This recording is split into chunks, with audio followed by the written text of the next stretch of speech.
Selamat pagi Bu, saya Joseph Tortemunan dari kelas 10 MIA 1 ingin menjelaskan tentang suprastruktur. Suprastruktur politik merupakan suatu struktur pemerintahan dalam berpolitik terdiri dari lembaga yang bekerja secara independen berdasarkan pada tingkat yang tinggi dalam negara beserta hubungannya dengan kekuasaan satu sama lain, di mana kekuasaan yang diberikan kepada anggota partai politik tidak lepas dari lembaga negara seperti lembaga legislatif, lembaga eksekutif, dan lembaga yudikatif. Suprastruktur politik memiliki berbagai macam fungsi, seperti untuk sarana pendidikan, komunikasi politik, seleksi kepemimpinan, dan menyalurkan aspirasi rakyat. Seperti yang tercantum di pembukaan Undang-Undang Dasar 1945, sarana pendidikan menjadi faktor yang penting.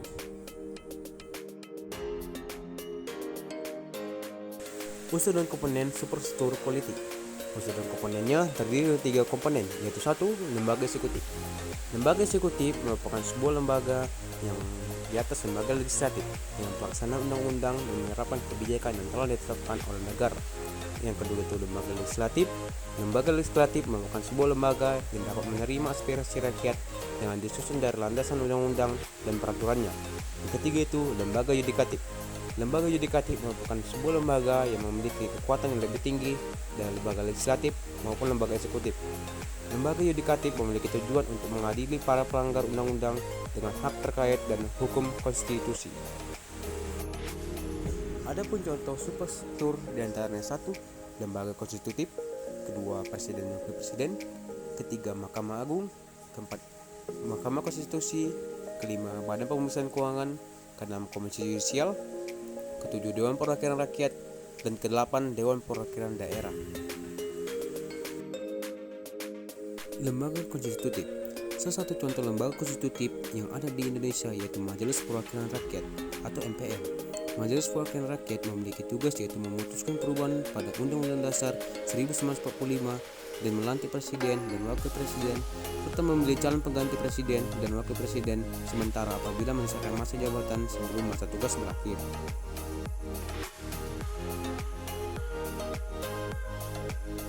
Presiden dan Wakil Presiden. Presiden dan Wakil Presiden merupakan lembaga eksekutif yang menjalankan pemerintahan dan rencana program pembangunan serta membuat kebijakan seperti membuat rancangan undang-undang yang diajukan ke DPR, kemudian sama-sama mengesahkannya.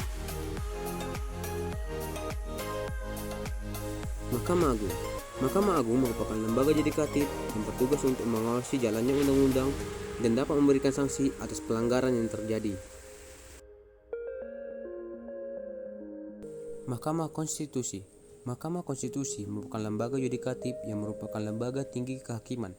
Mahkamah Konstitusi memiliki fungsi untuk dalam pengujian Undang-Undang Dasar, menyelesaikan sengketa antara lembaga negara, dapat membubarkan sebuah partai politik, serta memutuskan hasil dari pemilihan umum. Badan Pemeriksa Keuangan. Badan Pemeriksa Keuangan merupakan lembaga yang berperan dalam bidang keuangan, bertugas untuk mengatur tata cara pelaporan keuangan, serta memeriksa laporan keuangan semua lembaga negara. Komisi Yudisial.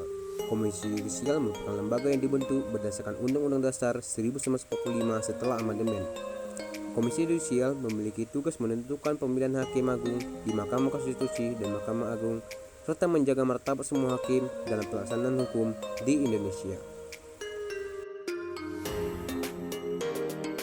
Dewan Perwakilan Rakyat atau DPR memiliki tugas dan wewenang yaitu membuat undang-undang yang dapat diusulkan oleh presiden maupun anggota dewan lainnya untuk kemudian disahkan bersama presiden. Dan yang terakhir adalah Dewan Perwakilan Daerah.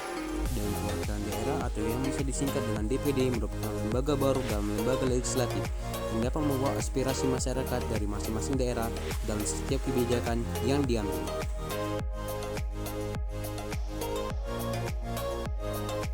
Demikianlah penjelasan saya Ibu mengenai suprastruktur politik. Jika ada kesalahan kata maupun kekurangan materi, saya mohon maaf sebesar-besarnya. Terima kasih Bu.